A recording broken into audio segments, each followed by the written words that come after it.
नवराता, नवरात्रे, 9 nights. Buddha के बाद लोग कैसे इन नवरात्रों को, नवरात्रों को कैसे मनाते थे और ये क्या परंपरा पाली में बुद्ध के बाद आरंभ हुई और कैसे इसको मनाया जाता था, ये एक बहुत ही सिंपल सा प्रोसेस रहा है।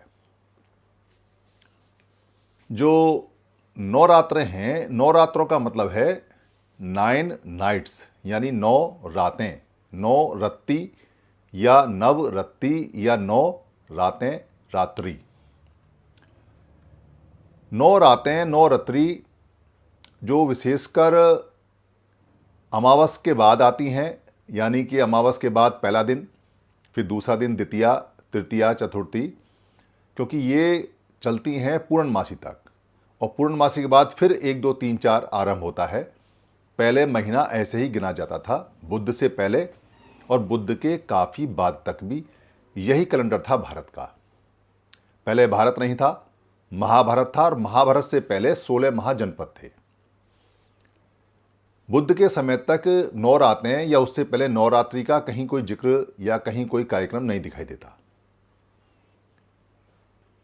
हर महीने आप 2 बार 9 रातें गिन सकते हैं, पर खास तरह की जो 9 रातें जिनको हम फेस्टिवल के रूप में मनाते हैं या उत्सव के रूप में मनाते हैं, ये लगभग 4 बार आती हैं। और 2 बार जो आती हैं गर्मियों की और सर्दियों की, वो प्रमुख है, और उसमें भी जो सर्दियों वाली हैं वो ज़्यादा प्रमुख हैं। अगर आप देखोगे तो गर्मियों की और सर्दियों की जो नवरात्रें हैं, उनके अंदर फसल बोने का, फसल काटने का समय होता है। फसल से संबंधित ये बातें होती हैं और मौसम बदलने से संबंधित। मौसम भी बदलता है, जलवायु बदलती है, तापमान बदलता है और पानी बंद हो जाता है, गर्मी पड़नी शुरू हो जाती है, ठंड पड़नी शुरू हो जाती है, यानी मौसम में बदलाव होता है, रात दिन में फ़र्क होता है और फसलों का बोना या काटना आरंभ होता है। तो ये जो सर्दियों की नवरातें हैं, सर्दियों की नवरातें आरंभ होती हैं वर्षावास से। वर्षा यानी वुट्ठी, जिसको हम वर्षा बोलते हैं संस्कृत भाषा में। पुराने समय इसको वुट्ठी बुला करते थे, फिर वर्षा बोलते थे, पर संस्कृत भाषा में इसको वृष्टि बोलने लगे या वर्षा बोलने लगे। शय शब्द षटकोण वाला या आधा रे जो वर्षा में लगता है, ये पाली का शब्द नहीं है, पुरानी भाषा भारत की नहीं है, ये संस्कृत है, बदली हुई भाषा है जो बाद में आई। पुराने समय में इसको वुट्ठी बुला करते थे। तो जो महीने पुराने रहे हैं, उनमें बारिश के महीने आषाढ़ से आरंभ होते थे। आषाढ़ मतलब जिसको बाद में बदलकर आषाढ़ किया गया।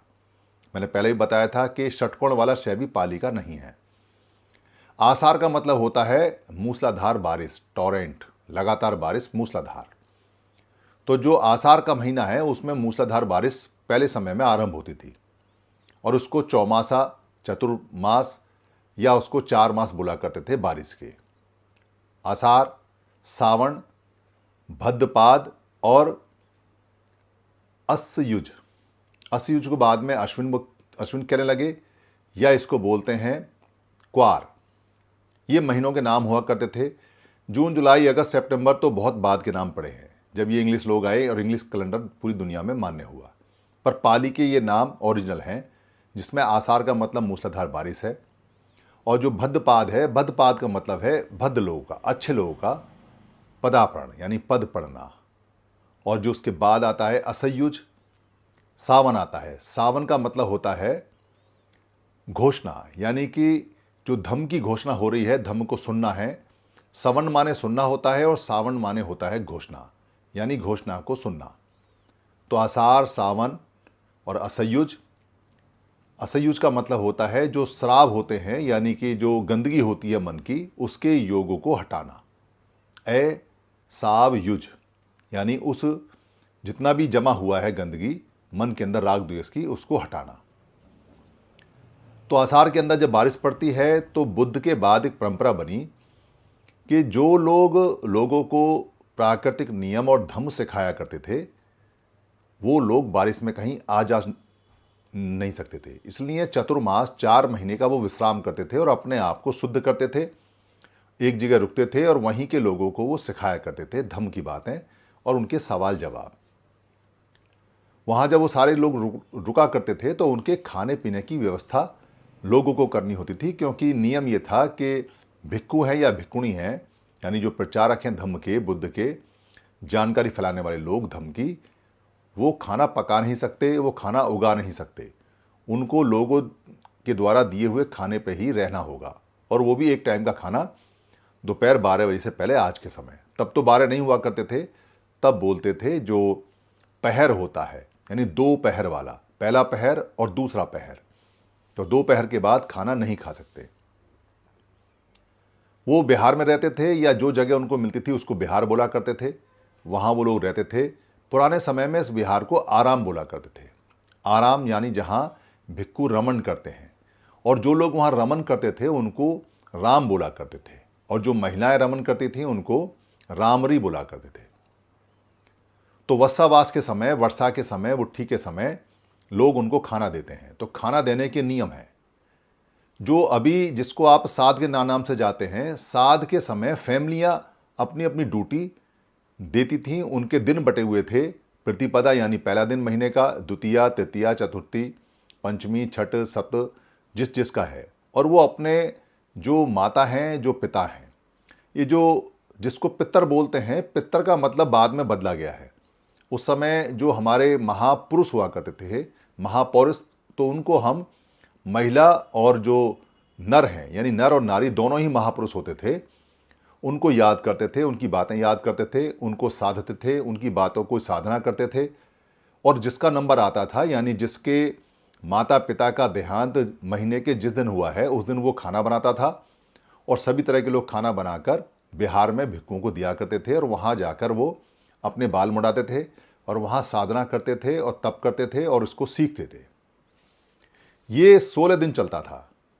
इसको पितृपक्ष बोला करते थे। पितृपक्ष का मतलब है काला पक्ष, यानी कि जब चंद्रमा घटना शुरू होता है अमावस्या तक।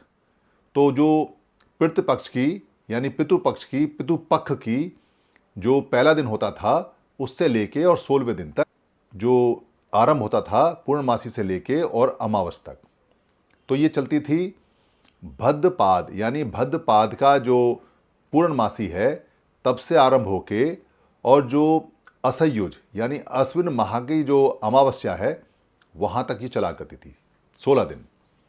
उसके बाद में आरंभ होता था सफ़ेद पक्ष, श्वेत पक्ष। श्वेत पक्ष का मतलब है जिसको हम शुक्ल पक्ष या शुक्ल पक्ष बोलते हैं।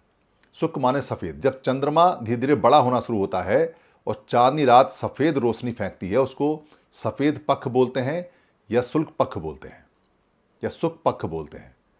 तो जो पखवाड़ा होता है, पक्ष का मतलब पखवाड़ा, 15 दिन, उसमें सारे के सारे जो लोग हैं, नर हैं, वो ये देखते थे कि अब हमारा जो बीज बोने का समय है, क्योंकि रबी की फसल का बोने का समय आ गया है। रबी की फसल अक्टूबर और नवंबर में बोई जाती है आज के समय। उस समय ये परंपरा थी कि साधना के बाद में, यानी श्राद्ध के बाद में जो समय है, उस 10 दिन के अंदर अपने बीज को जमा के देखा जाए। तो जो जौ हुआ करती थी, गेहूं तो बाद में फसल आई है, जौ होती थी या जो इस तरह की रबी की फसलें होती थीं, उनके बीज को डालते थे। तो पहला दिन जो होता था, यानी कि जो शुक्ल पक्ष का अश्विन महीने का, असहयुज महीने का जो पहला दिन है, उस दिन एक मिट्टी के बर्तन में मिट्टी डालकर और उसमें जौ डालकर, उसमें पानी डालकर उसको रखा जाता था। और अब साधना करने की बारी महिलाओं की है। तो महिलाओं को साधना करनी होती थी, विपස්සना करनी होती थी, धम्म सीखना होता था। तो धम्म सिखाने के लिए उनको सती माताएं आती थीं। सती माताएं जिन्होंने सती पट्ठान के कोर्स किए हों, जो सती पट्ठान में पारंगत हों, जो सती पट्ठान के बारे में जानती थीं, तो महिलाएं वहाँ आती थीं, वो सिखाती थीं। तो पहले 3 दिन जो होते थे वो बहुत दुर्गम होते थे। दुर्गम मतलब बहुत मुश्किल, दुर्ग एकदम। पाली में दुर्ग बोलते हैं और संस्कृत भाषा में दुर्ग बोलते हैं। तो जो इस काम को करती थी महिलाएं, उनको दुर्गा बोलते थे, यानी दुर्गा बोलते थे। तो पहले 3 दिन के अंदर बहुत ज़्यादा कष्ट होता था, क्योंकि लगातार साधना करनी है, आनापान करना है, सीखना है, बैठे रहना है, हिलना नहीं है। साधना बिल्कुल सती पट्ठान की दृढ़ है। आपने स्थिर रहना है, स्थिर बनना है, महास्थिर बनना है। तो आपने हिलना नहीं है।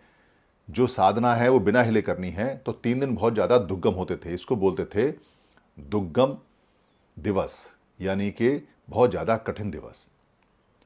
तो 3 दिन जब ये पार हो जाते थे तो फिर चौथे, पांचवें और छठे दिन सती पट्ठान, यानी कि जो सती की विद्या है, जो विपश्यना की विद्या है, जो सती का पाठ है, वो सिखाया जाता था जो महिलाएं होती थी उनको। तो चौथे, पांचवें, छठे दिन वो सती पट्ठान को, धम्म को सीखती थी। और 7वें और 8वें दिन चूंकि वो सीख चुकी हैं, तो 7वें 8वें दिन जो सिखाने वाली महिलाएं आती थीं, सती पट्ठान की माताएं आती थीं, उनको कुछ संगदान देना है, उनको विदा करना है, और मंगल गाथाएं होती थीं। तो 7वें और 8वें दिन मंगल गाथाएं होती थीं और दान पारमिता पूरी होती थी। 8वें दिन के बाद जो 9वां दिन आता था, 9वें दिन जो घर की ऐसी महिलाएं होती थीं, बेटियां होती थीं जिनकी शादी नहीं हुई है, जो नवयौवनाएं हैं, उन सबको इकट्ठा किया जाता था और उनको इकट्ठा कर कर उनको साधना का एक दिन सिखाया जाता था, ताकि वो जब शादी होकर जाएं तो इस साधना को सीखें और वहां पर करें। तो उनको बुलाया जाता था। आज के समय हम बोलते हैं कि कन्या की पूजा की गई है, कन्या पूजा बोलते हैं, पर पूजा का मतलब पाली में होता है पीले वस्त्र वाले, पीले कपड़े वालों को जानना, यानी जो भिक्षुणी हैं उनको जानना, जो वो बता रही हैं उनको जानना, उसको पूजा बोलते थे पुराने समय में। तो उनको बुलाया जाता था, उनको खाना खिलाया जाता था, उनकी खातिरदारी की जाती थी, उन बच्चियों को, उन लड़कियों को सिखाया जाता था कि कैसे साधना करनी है। एक दिन का कोर्स उनका होता था। 9 दिन ये पूरे हो जाते थे। ये 9 दिन और 9 रातें कार्यक्रम चलता था, इसलिए इसको 9 रातें बोलते हैं, 9 रत्ती बोलते हैं। और 10वें दिन विजयदशमी, यानी कि हमने बुराइयों पर विजय प्राप्त कर ली है, विजयदशमी है, ये एक उत्सव के रूप में बनता था। इसकी विस्तृत चर्चा हम बाद में करेंगे जब दशहरा की वीडियो आपको बना के देंगे, क्योंकि पूरे देश में ये मान्यताएं चलती हैं कि दशहरा कितना प्रमुख फेस्टिवल है, उत्सव है और क्यों है। तो जितनी भी माताएं हैं, तो बहुत सारी जो महिलाएं हैं वो बुद्ध के परिवार से रही हैं। इनमें सबसे जो प्रमुख रही हैं वो प्रजापति गौतमी रही हैं। प्रजापति गौतमी ने बहुत कठिनाई के साथ में, बहुत जिद्द के साथ में धम्म को सीखा। बुद्ध ने मना कर दिया था, क्योंकि वो महिलाओं को ये मानते थे कि महिलाएं थोड़ी सी सती पट्ठान में या कोई दृढ़ अधिष्ठान करने के लिए थोड़ा सा अनुकूल नहीं है, उनका जो शरीर है वो अनुकूल नहीं है। पर प्रजापति गौतमी ने कठोरता से जब अपना परिचय दिया और बताया कि मेरा निश्चय दृढ़ है, तो बुद्ध को उन्हें सिखाना पड़ा और पहली महिला वो बनी। उसके बाद में भिक्षुणी संघ बना। उनके परिवार में जो नंदा थी और जो महिलाएं थीं वो सारी की सारी आईं। उनकी पत्नी जो कात्यायन, जिनको कात्यायन बोलते हैं, वो भी आईं और उन्होंने भी सीखा। तो इसमें जो सती माताओं के नाम हैं और जो देवियों के नाम हैं, वो लगभग वही नाम हैं जो बुद्ध के परिवार में और बाकी महिलाएं जो आईं और जो बाद में सती पट्ठान करने के लिए बहुत सारी महिलाएं आईं, उनको देवी के नाम से, देवी मतलब जो इस प्रकार ज्ञान को देती हैं, जो इस प्रकार ज्ञान को फैलाती हैं, उनको देवी बोलते हैं। तो बहुत सारी महिलाओं के नाम देवी पड़े और वो महिलाओं के नाम संस्कृत कर्क में बदले गए। शाक्य कुमारी, शाक्य कुमारी जो शाक्य कुल के अंदर कुमारी लड़कियां थीं, जिन्होंने धम्म सीखा और सिखाया, जिन्होंने शादियां नहीं की और पूरे जीवन लगाया, उनको शाकुंभरी के नाम से जानते हैं। जो सील पुत्री रही है, यानी जिन्होंने सील को पालन किया, सील पर चली, ऐसी जितनी महिलाएं थीं उनको सील कुमारी या फिर बाद के अंदर उनको शैलजा या सीलजा या सील पुत्री के नाम से जाना गया, पहचाना गया। बहुत सारे लोगों ने महामाया के नाम से नाम रखे, माया योग या महामाया। ऐसी बहुत सारी हैं जो दंत देवी या दंतेश्वरी हैं या महामाया हैं या सती हैं या शीतला हैं, शीतल वाली हैं, या शांत हैं, या जो अलग अलग तरह की नाम से, जिनको चामुंडा, चंडी, ये बहुत सारे नाम हैं। जहाँ जहाँ आपको कहीं भी अगर सती माता का या सती देवी का कोई मंदिर मिलता है तो वो कोई ना कोई सती पट्ठान से संबंधित महिला रही हैं, उनका इतिहास वहीं से आया हुआ है। इस प्रकार ये जो नवरात्रि है ये साल दर साल आती हैं, हर महीने आती हैं, हर महीने हैं। कोई भी कभी भी इसमें साधना कर सकता है, साधना करके प्राप्त कर सकता है। 9 दिन के बाद में 10वें दिन देखते हैं कि जो जौ हैं या जो रबी की फसल के बीज हैं वो उगे या नहीं उगे। अगर वो उगे हुए होते हैं तो उसी बीज को बाद में खेतों में चलाया जाता है, क्योंकि महिलाएं इधर सती पट्ठान करती हैं, महिलाएं इधर नवरात्रि का जो कार्यक्रम है वो करती हैं, साधना करती हैं, और नर जितने भी होते हैं वो सारे के सारे खेतों में मिट्टी को पलटते हैं, क्योंकि मिट्टी को पलटने के लिए 2 बार जरूरी होता है। बेसिकली ये एक म्यूचुअल अंडरस्टैंडिंग का कार्यक्रम है जो साल दर साल चलता है। मल की जितनी बुराइयां हैं, शरीर की जितनी बुराइयां हैं, पहले नर निकालते हैं श्राद्ध के अंदर और बाद में नारियां निकालती हैं, और इस प्रकार वो सारे के सारे अपने मन से जितने भी पाप कर्म हैं उनको निकाल के और शुद्ध कर्म में आ जाते हैं। ये सारी की सारी साधना नवरातों की या साधना या श्राद्ध की बुद्ध के बाद आरंभ हुई, जो आज तक भी पूरे भारत में चलती है। यही उसका प्रयोजन था और यही हमको करना चाहिए। संघं नमामि, संघं नमामि, संघं नमामि।